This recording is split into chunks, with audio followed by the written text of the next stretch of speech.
ခင်ဗျာအားလုံးပဲမင်္ဂလာပါခင်ဗျာကျွန်တော်တို့ရဲ့ channel ကနေပြီးတော့မှပရိသတ်တို့အတွက်ပရာလောကနဲ့ပတ်သက်တဲ့ဇာတ်လမ်းကောင်းများစွာနေ့စဉ်တင်ဆက်ပေးနေပါတယ်ခင်ဗျဟုတ်ကဲ့ဒီနေ့မှာလေပရိသတ်တို့နားဆင်ရမယ့်ဇာတ်လမ်းလေးကတော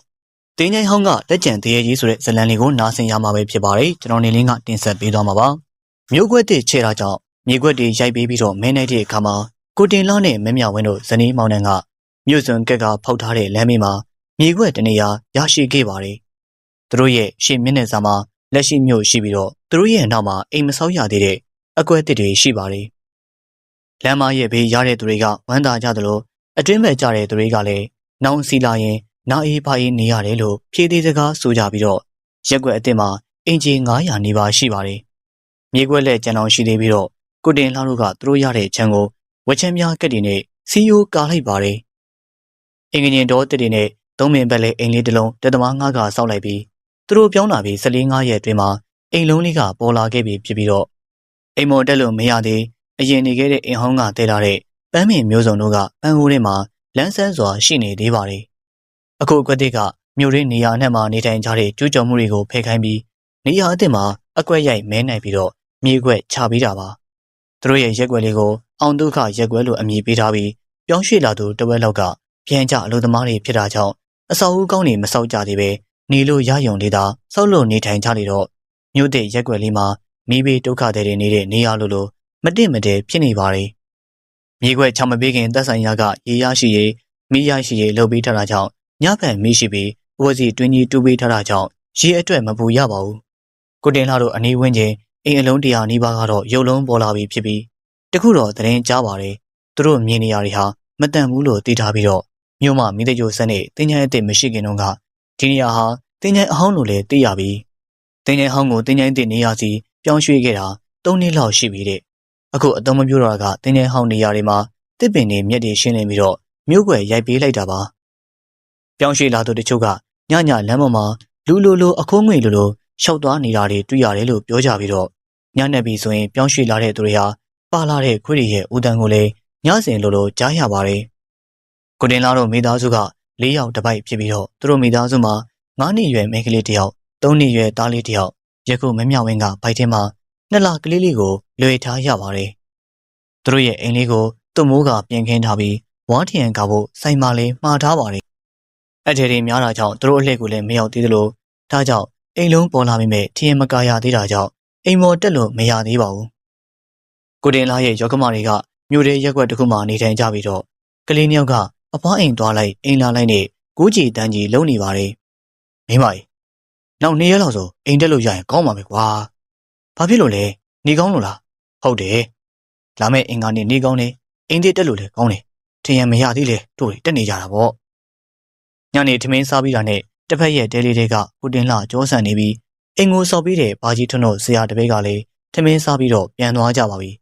အချိန်က6နာရီခွဲလောက်ရှိပြီဖြစ်ပြီးတော့မှောင်စာပြုတ်နေတယ်လို့ဒီချိန်မှာကိုတင်လှတငယ်ချင်းကိုအောင်ဖြူကခြံထဲကိုဝင်လာပါတယ်ဟဲ့မြောင်းဝင်နင်းအောင်ကြံကပြင်ဘဲသွားတော့ရှိတယ်တော့တဲယုံနေမှာဟဲ့လူခြံထဲဝင်လာပြီးတော့ကျုပ်ကိုရှိမရှိဘာလို့မေးတာလဲဗျမင်းမရှိတော့မှမင်းမနဲ့စကားပြောရတာပေါ့ကွာဒါကြောင့်တေးချောင်မေးရတာကဲကျုပ်ရှိတယ်ဗျာဘာပြောမလို့လဲဟာမင်းရှိနေမှာတော့ငါနောက်မှပဲလာမှာဟုတ်ကွာမင်းတို့เนี่ยကိုလေတားနဲ့သမီးချောင်းခိုင်းတာမယ်ဟဲ့အောင်တင်လာမင်းရှောက်ပြောနေလို့မင်းငါ့ကိုပြင်မနေအောင်မယ်အမေကိုအောင်ဖြိုးကအသက်လို့အသားယူနေသေးကျမကလေးဖိုက်ချင်းနေတော့ကိုအောင်ဖြိုးအိမ်လာမှစိုးရိမ်နေတာဟာငါလာတာဘာဖြစ်လို့တော့ကိုအောင်ဖြိုးလို့လေမျက်လုံးပြူသွားခေါ်လေးမွေးလာမှဆိုလို့ဟေးငါရုပ်ကမလှလို့လားတရေနဲ့တူနေလို့လားနေရတာတရေနဲ့တူနေမလှညွန့်ပါလေငါမှမရရင်တက်တိမဲ့ကြီးပဲလှုပ်နေလို့မနေဘူးတောင်းပန်ထားတယ်ဟဲ့အဲ့ဒီမလှညွန့်လေကိုအောင်ဖြိုးမှမကြိုက်လေဒီတက်လင်ရမှာကိုမဟုတ်တော့နေမလဲဟာမလှညွန့်မကောင်းပြောလိုက်တာများ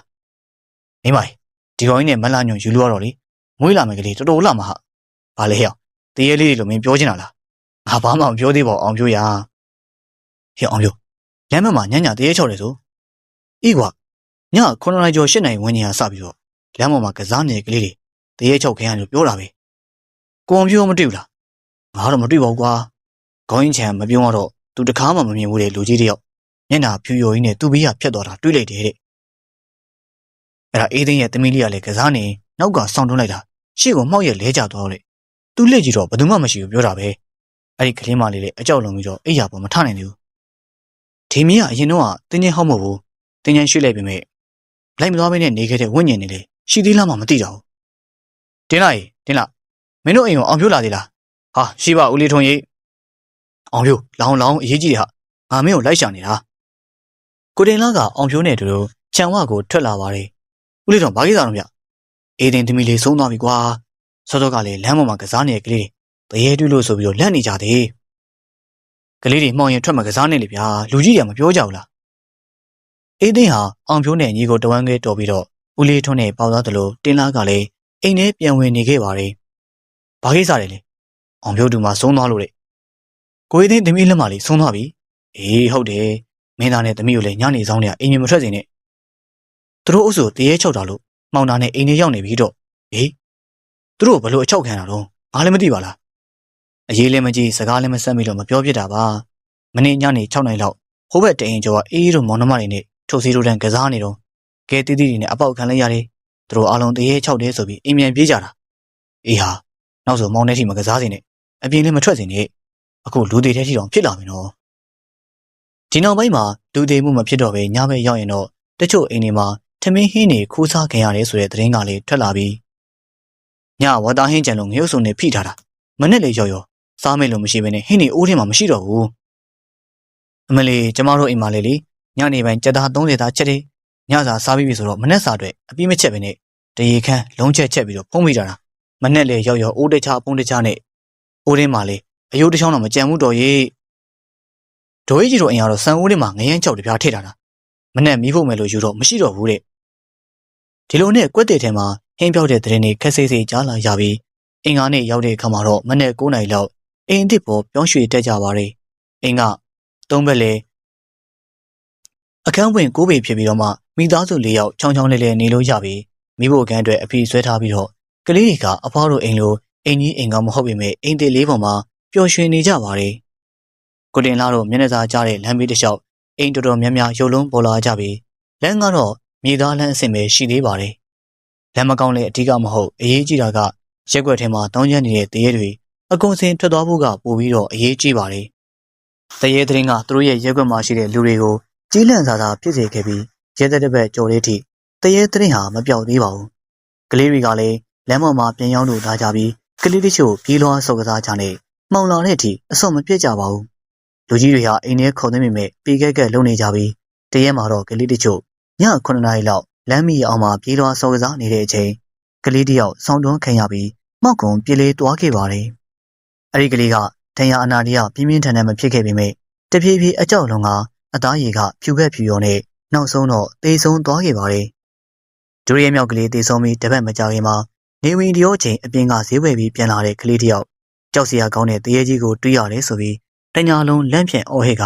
အကြောက်လွန်ပြီးတော့သေရပြန်ပါတယ်ဒီလိုနဲ့ရက်ွက်တွေကိုပြောင်းရွှေ့ရောက်ရှိလာကြပြီး4 လကျော်တွင်မှာကလေး3 ယောက်သေဆုံးရပြီဖြစ်ပြီးတော့ရက်ွက်ကလူတွေလည်းစိုးရင်ထိတ်လန့်ကုန်လာကြောင်းရက်ွက်နှစ်ဖက်မှာဘုန်းကြီးတွေပင့်ပြေးရွကြပြီးကိုတင်လာတို့ခြံထဲမှာလည်းညရောက်ရင်လူလိုမိခိုးလိုတန်းမကြခဏတွေ့ရတယ်လို့ကိုတင်လာကမမြောက်ဝင်းကိုပြောသလိုမမြောက်ဝင်းကသူ့လဲတွေ့တယ်လို့ဆိုပါတယ်ရက်ွက်ထဲမှာပရေရွတော့မမြောက်ဝင်းကပရေအိုးနဲ့အချီလုံးရေတံဘူးယူသွားပြီးကိုတင်လာကကိစ္စတခုနဲ့အပြင်သွားနေတာကြောင့်ပရေတရားမနာဖြစ်ခဲ့ပါဘူးပရေတရားပွဲပြီးတဲ့အခါမှာမမြောက်ဝင်းကပရေရေတွေကိုချက်အနက်လိုက်ကျဲပတ်ခဲ့ပြီးအချီလုံးကိုယူကပရေကြီးဖြစ်ရေမှန်းပြီးတော့အိမ်ကိုပက်လေးကြည့်နေပါတယ်ဒီချိန်မှာကိုတင်လာအပြင်ကနေရောက်လာပြီးတော့ဟာမင်းဘာတွေရှောက်လို့နေရတော့ကွာတရေချန်ထဲမဝင်နေအောင်လို့ပရိတ်ရည်တွေပတ်ကျင်းနေတာအိမ်ထဲမဝင်နေအောင်လို့ပရိတ်ချင်တယ်လေအိမ်ကိုပက်ချီထားမလို့ဟာပရိတ်ကြီးကိုကြောလိုက်ခေါ်လိုက်နေငရေကြီးနေမှာပေါ့အော်တော့ပရိတ်ကြီးကိုခေါင်းလွတ်တဲ့နေရာမှာပတ်မှာပေါ့တော့ဝိုင်းမလို့ပဲနဲ့လေကန်နေသေးရော့အချီလုံးယူရှင့်ခေါင်းလွတ်တဲ့နေရာနဲ့သုံးဘက်ပက်လိုက်ဆက်စုမိတာနဲ့အလုတ်ကလုံးရတော့တာပဲကိုတင်လာကပြောလေးပြောအချီကျော်နဲ့သူ့ရဲ့ထက်ကအိမ်ကိုသုံးဘက်ပတ်ထားပြီးကဲပြီးပြီဘာလို့ရမလဲရပြီပြီးတော့လေပိုးတဲ့အချီလုံးဘုရားစင်ပေါ်တင်ထားရမယ်အဲ့ဒီလိုအိမ်ကိုအချီနဲ့ပတ်ပြီးတဲ့နေ့ကစားလို့ကိုတင်လာတို့မှာထူးဆန်းမှုတွေစတင်ကြုံလာရပါတယ်အမလေးဘာဖြစ်တာလဲငလင်လောက်တော့လားမသိဘူးဒုံးနဲ့အချိန်ကည9 နာရီလောက်ရှိပြီဖြစ်ပြီးတော့ငလင်လောက်တာမဟုတ်ဘူးအိမ်ကိုတရေရောက်ကဆွဲကင်လှုပ်နေရအမေတရေ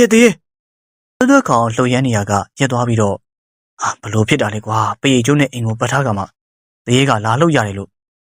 ့အိမ်ထဲဝင်နေတာဝင်လို့မရလို့ဖြစ်မှာပေါ့အေးတရေကတော့စမ်းနေပြီဟာတရေချောက်ခင်ရတာကြောင့်တမင်းစားမယ်ဆိုကပြင်ဆင်နေတဲ့မမြဝင်းလေမိဖို့တဲ့ပြန်မဝင်ရတာကြောင့်ထိုင်ပြီးတော့စကားပြောနေပါတယ်၈ နာရီလောက်ရောက်တဲ့အခါမှာတော့ကဲမဝင်တမင်းစားတယ်ကွာတမင်းတော့ကူကလေးနှစ်ယောက်ကညနေ9 နာရီခွဲလောက်တည်းကညစာစားပြီးကြပြီဖြစ်ပြီးတော့ရှင်လည်းမိဖို့တဲ့ကိုလိုက်ခဲ့လေတမီးလိုက်ခဲ့မယ်ခိုးခဲ့ပြီးရင်ကိုလာတယ်မယ်ခေါ်လိုက်မမြဝင်းတို့တာမိမိဖို့တဲ့ဝင်သွားပါတယ်ပကံတွေကိုစေးထားပြီးပေမဲ့ထပ်ပြီးတော့စေးကထမင်းခုဖို့အတွက်အိုးဖွင့်လိုက်တဲ့အခါမှာတော့ထမင်းနေမရှိတော့ဘူးပါဇက်ကပြောပြီးဟင်းအိုးကိုဖွင့်ကြည့်တော့လေဟဲ့တော့ဟင်းနေလည်းမရှိတော့ကိုတင်းလာလာပေါင်းဒီမှာထမင်းနေမရှိတော့လို့ကိုတင်းလာမိဖို့ကန်တွေကိုရောက်လာပါတယ်စောစောကထမင်းစားမယ်ဆိုပြီးပကံတွေကိုခုခဲ့ထည့်လိုက်သေးတယ်ပကံမေးစေးရသေးတယ်မခုခဲ့ထည့်ရသေးဘူးအေးကွာထမင်းရောဟင်းရောမရှိတော့ဘူးဆိုတော့လေစောစောကအိမ်ကန်လှုပ်နေတဲ့တရေစားသွားတာနေမှာပေါ့ကျုပ်ပြန်ချက်လိုက်ရမလားချက်မနေနဲ့တော့ဟင်းချက်ကြလည်းမရှိတော့ဘူးလားဒီညသာမစားတော့ဘူးကွာကျုပ်တုံလုံးရှိတယ်လေကြော်စားလို့ရတယ်နေပါကွာကြော်နေတော့တရေဝင်လို့ဆိုင်မလွယ်ဘူးကွာပကံတွေကိုပြန်စီထက်လို့အပြင်ထွက်လာခဲ့ပြီးညစာမစားပြတော့ပဲ၈ နာရီခွဲပြီးတာနဲ့အိယာတွေဝင်လိုက်ပါတယ်ရက်ွက်ထဲမှာပရိတ်ရွတ်လိုက်တာကြောင့်ရက်ွက်ထဲမှာလှည့်ပဲချောင်းနေတဲ့တရေချောက်လန့်ခြင်းကမရှိတော့ပဲအိမ်ဒီမှာထမင်းဟင်းလေးပျောက်ရှာခြင်းပြောဆိုတဲ့နေမကြားတော့ပါဘူးရက်ွက်ထဲမှာအေးစေးတင်းတင်းသွားခဲ့ပေမဲ့ကိုတင်လာတို့အိမ်ကစန့်ကျင်ပဲဖြစ်နေပါတယ်ကိုတင်လာတို့အိမ်မှာထမင်းဟင်းကပျောက်မြဲတိုင်းပျောက်နေပြီးပို့ဆိုးတာကထမင်းချက်ဟင်းချက်ပူပူလောင်လောင်စားပါမှဟင်းချက်ပြီးအိုးထဲမှာထားလို့ကတော့လူလစ်တာနဲ့ဟင်းစားစရာလုံးဝမကြံတော့ပါဘူးအဲဒါကြောင့်ထမင်းဟင်းခိုးယူစားတော့တဲ့တရေကခက်ဝေးဝေးမှရှိမနေပဲခြံနေဒါမှမဟုတ်အိမ်သားမှာခိုကက်နေတဲ့တရေဖြစ်လိမ့်မယ်လို့ထင်ကြီးပေးလာခဲ့ပါတယ်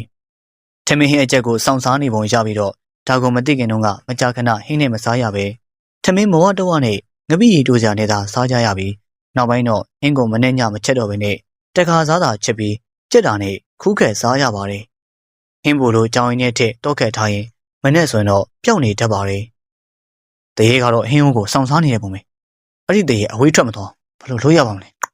ကိုတင်လှရဲ့အကြံပေးချက်နဲ့ဟင်းကိုအသားဟင်းမချက်တော့ပဲဟင်းဒီဟင်းရွက်ကိုဦးစားပြီးချက်စားကြပြီးဒီလိုနဲ့ဟင်းဆောင်စားတဲ့တရေလေကိုတင်လှတို့အိမ်ကထမင်းဟင်းမစားရတာတလနီပါကြာလာခဲ့ပါတယ်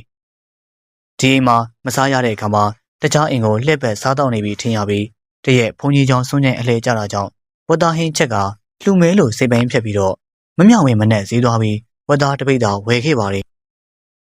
ဝတ်သားတွေကိုအနေတော်ခုတ်ချက်ထားပြီးတော့ညနေ4 နာရီလောက်မှနူးကကျက်သွားပြီးညနေ9 နာရီနောက်ပိုင်းဘုံကြီးကျောင်းသားလေးတွေစွန့်ကျင်လာပြီးတော့ယူမှာပါမိဘဘောကမချက်ရသေးပဲဟင်းဟိုးကိုတဲထားပြီးတော့ကျောင်းသားလေးတွေစွန့်ကျင်လာယူမှမိဘဘောကချပြီးတော့ထည့်ပေးမယ်လို့စိတ်ပိုင်းဖြတ်ထားပါတယ်အခုညနေ9 နာရီထိုးတော့မှဖြစ်ပြီးတော့ကျောင်းသားလေးတွေကလည်းရောက်မလားမမြဝင်လေဟင်းဟိုးကိုမီးထိုးလိုက်ရေထိုးလိုက်နဲ့ကျောင်းသားလေးကိုမျောနေတိုင်းနဲ့အလုပ်တွေရှုပ်နေပြီးတော့9 နာရီခွဲကျော်လို့6 နာရီတောင်ထိုးလာပါပြီအဲ့ဒီအချိန်မှာမိဖို့တွေကဘုံမနေဆိုတဲ့အတန်ကိုကြားရပြီးတော့ဟာအဝင်းမိဖို့တွေမှာပြုတ်ကြဘာလဲမသိဘူးကွာတွားကြည့်လိုက်အောင်ဟင်းဟိုများလားမသိပါဘူးတော့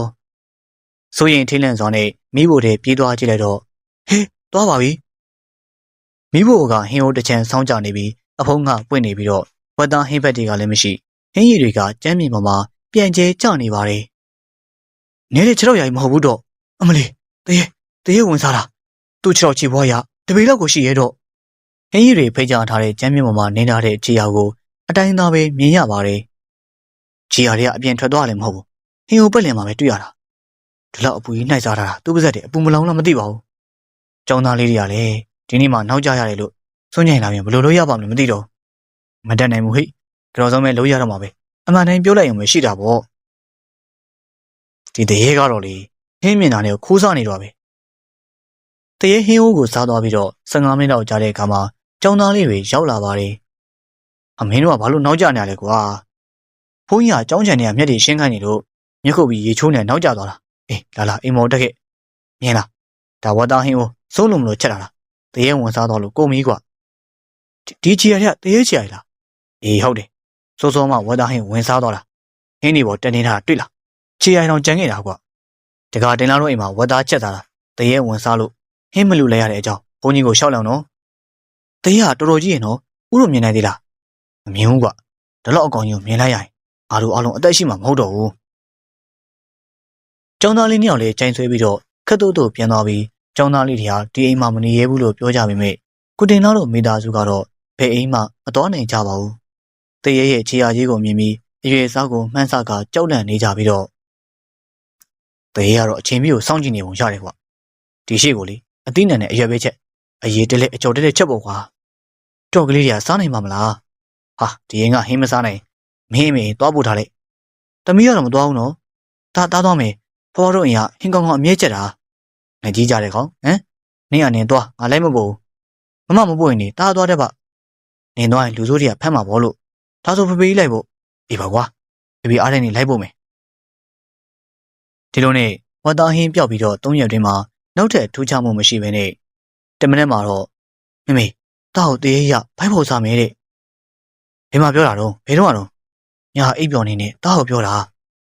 မလေးတားဆိတ်ဆွဲပြီးတော့တရေကြောင်မှတ်တာပါကွယ်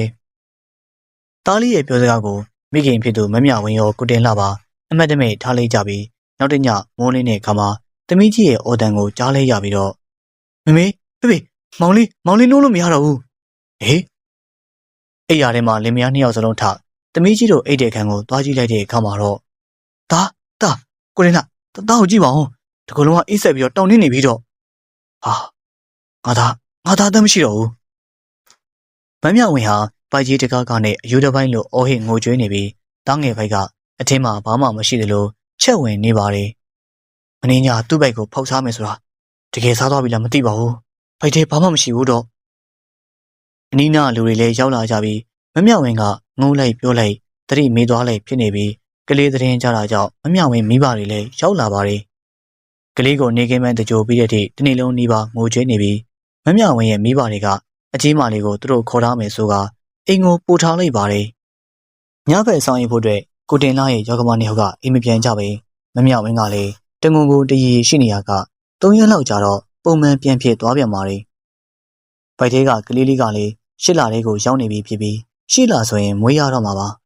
ကလေးမွေးရင်ဈေးရုံမှာမွေးဖို့အကျိုးကျစိုက်ဖို့မိဘတွေကမမြဝင်းနဲ့ကိုတင်လာကိုစိုးရင်တကြီးမှားနေပါတယ်အိမ်ကိုလူငါးနဲ့ထားပြီးမြို့ထဲပြောင်းလာနေဖို့ပြောကြပြီးတော့ကိုတင်လာရောမမြဝင်းမှာအိမ်ရဲ့ခြံကိုတန်ရောစင်ဖြစ်နေတာကြောင့်ပြောင်းရွှေ့နေဖို့တော့စိတ်မကူးခဲ့ပါဘူး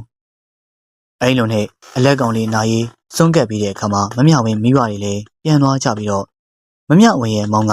အိမ်3-4ညဆောင်ပြီးမယ်ဆိုကနေခဲ့ပါတယ်ညဘက်မှာတော့ရက်ွက်တွေကအောင်ဖြိုးတို့တငယ်ချင်းတစုလာအိပ်ပေးကြပြီးတရေကအိမ်မှာလူများနေတဲ့အချိန်စွန့်ကပ်ဖို့ချက်ပြုတ်တဲ့အစားအသောက်တွေကိုတော့ယူစားခြင်းမရှိပါဘူးနာရီကိစ္စလည်းပြီးသွားပြီဖြစ်ပြီးတရေလည်းဘယ်ရောက်သွားတယ်မသိထူးခြားမှုမရှိဘဲငြိမ်သက်နေကရက်ွက်ထဲမှာသတင်းထုတွေမကြားတာလေအတော်လေးကမှကြာခဲ့ပါပြီကလေးတွေကိုလည်းလမ်းပေါ်ထက်မကစားဖို့တားမြစ်ထားပြီးတော့နေ့စဉ်ပုံမှန်ချင်းတွေဟာကုံဆုံးသွားခဲ့ပါတယ်မမြဝင်းရဲ့ကိုဝင်းကလည်း8လခွဲကျော်လာခဲ့ပြီဖြစ်ပြီးတော့မကြခင်မွေးဖွားရတော့မှဖြစ်ပြီးကလေးကိုစေးရုံတက်မွေးဖွားဖို့စေးရုံမှာလည်းဗိုက်အပ်ထားပါတယ်စေးရုံကလည်း8လထဲမှာမွေးမယ်လို့ပြောလိုက်ပြီးဒါကြောင့်မွေးဖွားလာမယ့်ကလေးကိုဂရုစိုက်ကမကြခင်ရက်တွင်မမြဝင်းတယောက်ဗိုက်နာလာခဲ့ပါတယ်စိုက်ကတစည်းနဲ့စေးရုံကိုသွားကြပြီးတော့စေးရုံရောက်ပြီးမနေ့တနေ့မှာယောက်ျားလေးဖွားခဲ့ပြီးကလေးရောလူကြီးပါကျမ်းပါပါတယ်ကိုတင်လာနဲ့မမြဝင်းတို့ပျော်ရွှင်နေကြပြီးတော့တားယောက်ျားလေးဆုံးမပြီးတဲ့နောက်ထပ်အစားတစ်ယောက်ထည့်ရခဲ့တာပါသူတို့ရဲ့ကလေးကိုကြည့်မဝရှုမဝဖြစ်နေကြပြီးတော့စေးရုံမှာ3ရက်နေကပြန်လာခဲ့ပါတယ်ကလေးလေးကိုတော့အသေးမေးစီဆွေမျိုးသားချင်းတွေကလည်းလာကြည့်ကြပြီးကလေးလေးဟာချစ်စရာလေးဖြစ်ပြီးတော့လာကြည့်တဲ့သူတိုင်းကမမြဝင်းနဲ့တူတယ်ကိုတင်လာနဲ့တူတယ်လို့မျိုးစုံဝေဖန်နေပါတယ်မမြဝင်းတယောက်ကတော့ပြောချင်ရပြောပါစေကလေးနှုတ်တိုင်ရင်နဲ့ပြုံးနေပြီးတညမမြဝင်းကလေးကိုနှုတ်တိုင်အိပ်ပျော်သွားတဲ့အချိန်သူ့ရဲ့အနာကိုအမွေးမြင့်ထူထူနဲ့မျက်လုံးနှလုံးနေရဲနေတဲ့တရေလိုလိုကောင်းကြီးတစ်ကောင်ရောက်လာပြီးတော့နှုတ်တိုင်နေတဲ့ကလေးကိုမမြဝင်းလက်ထဲကအတင်းဆွဲတူကထွက်ပြေးသွားပါတယ်နောက်ကနေလိုက်တောင်းမိမဲ့တရေဟာနောက်ကိုလုံးဝမှလှည့်မကြည့်ပါဘူးအမလီကလေးကိုတရေလူတာလို့ကဲရပါအောင်မမြဝင်းအတန်ကုန်အော်လိုက်တဲ့ခါမှာတော့ဟေးမမြဝင်းဟင်ကျမကလေးမရှိတော့တရေလူသွားပြီအာမင်းဖေးမအိတ်နေပါလေကွာမင်းအိပ်ပြောသွားလို့ကလေးနှုတ်ပြီးတော့အသက်ရှူကြက်မှာဆိုလို့ကဒီဘက်နေနဲ့ရွှေ့ထားလိုက်တာကလေးဘာမှမဖြစ်ပါဘူးနော်မဖြစ်ပါဘူးကွာဘာဖြစ်လို့လဲဒါဆိုတော့ကျုပ်အိမ်မနေရပေါ့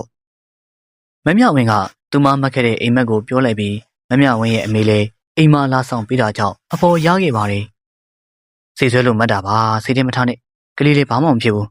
။အိမ်မက်မို့တော်ပါသေးရဲ့တကယ်ဒါဆိုတော့သမီးတော်သိမှာပဲ။အိုးမဟုတ်တာတွေကွယ်မဖြစ်ပါဘူးကဲပြန်အေးလန့်အောင်။ကြောက်လန့်ကြကောင်းတဲ့အိမ်မက်ကိုမှတ်ပြီးတဲ့နောက်ထူးခြားမှုမရှိတော့ပဲတရက်ပြီးတရက်ကုံဆုံးသွားခဲ့ကမမြဝင်းရဲ့မိခင်ကလည်းလာမအိတ်တော့ပါဘူး။ကလေးက15ရက်သားလေးဖြစ်လာခဲ့ပြီဖြစ်ပြီးတော့မျက်လုံးလေးဖွင့်ကမိခင်ကိုတိလာပြီးမမရရကလေးတလားပြည့်တဲ့နေ့ညတကောင်ချင်းမှာအင်္ဂလိပ်ကတင်ငနေတစ်ချက်တုံလုံသွားလေတော့မမြဝင်းရောကိုတင်လှပါအိယာကနိုးသွားခဲ့ပါတယ်။ငားတိုင်အားမီးလုံးလေးသာထုံးလာတာကြောင့်အိမ်ထဲမှာမှုန်ပြပြအလင်းရောင်လေးသာရှိနေပြီးလင်မယားနှစ်ယောက်စလုံးကြက်တဲ့သေးကအံ့အားသင့်ကမလို့မရှက်ကြည့်နေမိပါတယ်။သူတို့နှစ်ယောက်ကြားကအိပ်ပျော်နေတဲ့ကလေးကိုဇက်ကနေဆွေးယူကသူ့ရဲ့ပါးစပ်ချင်းနဲ့အာရပါရဝါးစားနေပါတယ်။သူ့ရဲ့ကိုလုံးကြီးကလည်းအမွေးအမြင်နဲ့မဲနဲ့လို့နေပြီးတော့မျက်လုံးကြီးနှလုံးကလည်းယူနီပကန်လုံးတော့ပြူးထွက်က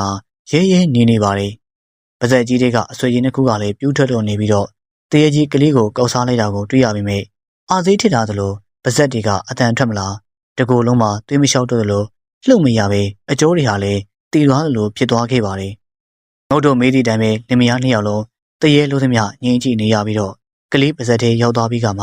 မမြဝင်းရဲ့အတန်ကထွက်ပေါ်လာခဲ့ပါတယ်။မမြဝင်းရဲ့အော်တန်ဆုံးကလေးစားနေတဲ့တရေဟာရုတ်တရက်ပျောက်ကွယ်သွားခဲ့ပြီးမမြဝင်းကလည်းမျက်ဖြူစိတ်ကထိုင်ရမှတင်ပြစ်လဲကျသွားခဲ့ပါတယ်။ဒီခါမှာကိုတင်လှလည်းခြေလက်တွေရဲ့အကျော်တည်သလိုလှုပ်မိရဖြစ်ကသတိပြန်ကဲသွားပြီးလှုပ်ရှားလို့ရလာပြီးတဲ့နောက်မှာတော့မမြဝင်းကိုပြေးထူလိုက်ပါတယ်။အဝင်းတတိထားမှာပေါ့တတိထားလေအဝင်းရဲ့ကလေးမရှိတော့ဘူးရဲဆက်တယ်ကလေးကိုတရေစီကဝင်မလို့ရှင်ထိုင်ကြည့်နေတာ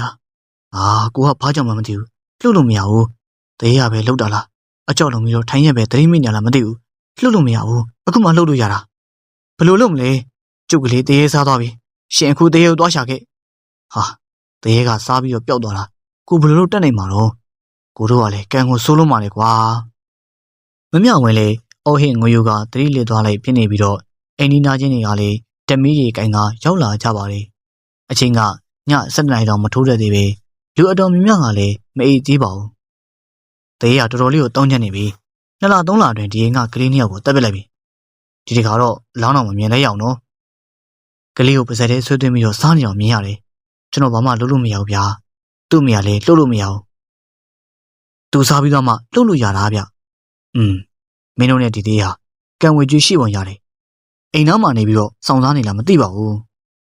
ကလေးမွေးပြီးတော့1 လသာရှိသေးပြီးတွင်းနုသားတို့မိခင်ကဲ့သို့တွေးတက်ယောဂခံစားနေရပါတယ်ပြောလိုက်ငိုလိုက်တက်လိုက်နဲ့ဖြစ်နေခဲ့ပြီးတော့အိမ်နီနာချင်းမိန်းမတွေကတက်နိုင်သမျှပြုစုပေးနေပါတယ်နောက်ပိုင်းတော့မမြဝင်လဲညဘက်ကောင်းကောင်းမအိပ်ခဏခဏလန့်ကငိုတက်ပြီးရည်ကျင်လဲရည်တဲ့သလိုတခါအဝေးကိုလည်းငေးကြည့်ပြီးတော့စကားမပြောဘဲနဲ့ထိုင်နေတတ်ပါတယ်အစာစားခြင်းလဲကောင်းကောင်းမစားကိုတင်လှချက်ပြုတ်ကျွေးမှစားပြီးတော့နှလုံးသွေးပြက်ကရင်ရင်လေးယူနေခဲ့ပါတယ်ဆရာမျိုးစုံနဲ့ကုပေမဲ့ထူးခြားလို့မလာခဲ့ပဲမိရဲ့သွေးပြက်ဝေဒနာကြောင့်နှလုံးကိုထိခိုက်ကယောဂခံစားနေရတယ်လို့ပြောလာခဲ့ပြီးတော့ကလေးလေးတည်ဆုံးပြီးတော့1 လကျော်ကြာလာခဲ့ပြီဖြစ်ပြီးမမြဝင်ရဲ့ယောဂကလည်းတက်တာမလာခဲ့ပါဘူးဒီရက်မှာတော့သူတို့ရဲ့ရက်ွက်တွေကဦးတန်းမောင်ဆိုတဲ့သူကိုတင်လှတို့အိမ်ကိုရောက်လာခဲ့ပါတယ်မောင်တင်လှနဲ့တွေ့တာအတော်ပဲကွာဦးအတီတယောက်နဲ့တွေ့လို့သတင်းပေးလိုက်တယ်တွေ့မှနေရဆရာကြီးတယောက်ရောက်နေတယ်တဲ့မောင်တင်လှပင့်ချင်းဦးနဲ့လိုက်ဖို့ပဲမယ်ကျွန်တော်မမြဝင်ရဲ့အမျိုးအိမ်လာဆောင်ပေးဖို့အတွက်တောင်းခေါ်ပြီးတော့မနေ့စောစောလာခဲ့မယ်ကျေးဇူးပါဦးလေးတန်းရဲ့နောက်နေ့ရောက်တော့ဦးတန်းမောင်ရဲ့ကူညီမှုနဲ့အသက်80နီးပါးဆရာကြီးတယောက်ကိုတင်လှအိမ်ကိုပါလာပါတယ်ဆရာကြီးကအထက်လန်းပညာလိုက်စားနေတယ်လို့သိရပြီးတော့ဆရာကြီးကူညီပေးမယ်ကွယ်ဘာမှမစိုးရင်နဲ့အိမ်မော်တက်လာခြင်းမှာပြောလိုက်တာကြောင့်ကိုတင်လှအားတက်သွားပါတယ်မောင်တင်လှတို့အိမ်ကမြေမတက်တဲ့နေရာမှာစောက်ထားမိတာကိုပြီးတော့ဝင်းကျင်ကအချုပ်နှောင်ခံနေရတာကလည်းပို့ပြီးတော့စိုးဖို့ဖြစ်လာတာပေါ့ကဲအနာသီးမှာတော့ဆေးရှိပြီဘာမှမစိုးရင်နဲ့ဆရာကြီးအားလုံးကိုဖြေရှင်းပေးမယ်ဆရာကြီးအတွက်ဖျားပွဲတစ်ပွဲပြင်ပေးအုံတင်ငပြောပြီးသုံးပြီးနဲ့တပွဲဖြစ်ရမယ်ကိုတင်လှလည်းရောက်ဖဖြစ်သူကိုအုံတင်ငပြောပြီးဝယ်ခိုင်းလိုက်ပြီးမကြခင်မှာစပိန်နဲ့ပြန်ရောက်လာတာကြောင့်ပွဲပြင်ပေးလိုက်ပါတယ်ဆရာကြီးဒီတင်ညာလုံးဒိတ်တံပတိစိတ်မယ်ဘာမှမစိုးရင်နဲ့မနေ့ရောက်ရင်ဒီကိစ္စပြီးပြီလို့သာမှတ်လိုက်ဆရာကြီးဟာလွယ်ထက်ကပ လင်းလေးစုံထုတ်ရေတစ်ခွက်တောင်းကရေခွက်တဲကိုစေးနှင်းငယ်တဲ့တမအောင်မွေပြီးမမြဝင်းကိုတက်လိုက်ပါတယ်ဘလောက်ကြောက်စရာတွေးလို့တီးကြည်ပြောင်ဖြစ်ပါစေဒီစေးသုံးခွက်တောက်တာနဲ့အပီးပြောက်စေရမယ်ကွယ်မမြဝင်းလည်းငင်းဆိုခြင်းမရှိပဲတောက်လိုက်ပြီးဆရာကြီးရောက်လာမှမမြဝင်းအခြေအနေကအကောင်းဘက်ကိုရင်းလာတာတွေ့ရပါတယ်အငိုရေနေသွားခဲ့ပြီဖြစ်ပြီးတော့စကားပြောချင်ရပြောတာလည်းမရှိဆရာကြီးလှုပ်သည်မြငေးပြီးတော့လိုက်ကြည့်နေပါတယ်ဆရာကြီးရောက်တဲ့အချိန်ကမနေ့7 နာရီရှိပြီဖြစ်ပြီးအိမ်မှာအစင်းနဲ့မရှိတာကြောင့်မနေ့ဆောက်ကိုတော့ထမင်းဆိုင်မှာပဲတက်တက်လို့ပြင်ဆင်ခိုင်းပြီးတော့ကျွေးရပါတယ်ဥပုသ်သီလဝင်နေတာကြောင့်ညစာမစားဘူးလို့သိရပြီးဆရာကြီးတိတ်ထန်ဝင်နေအောင်ခိုင်းတဲ့အတိုင်းလုပ်ပေးခဲ့ပါတယ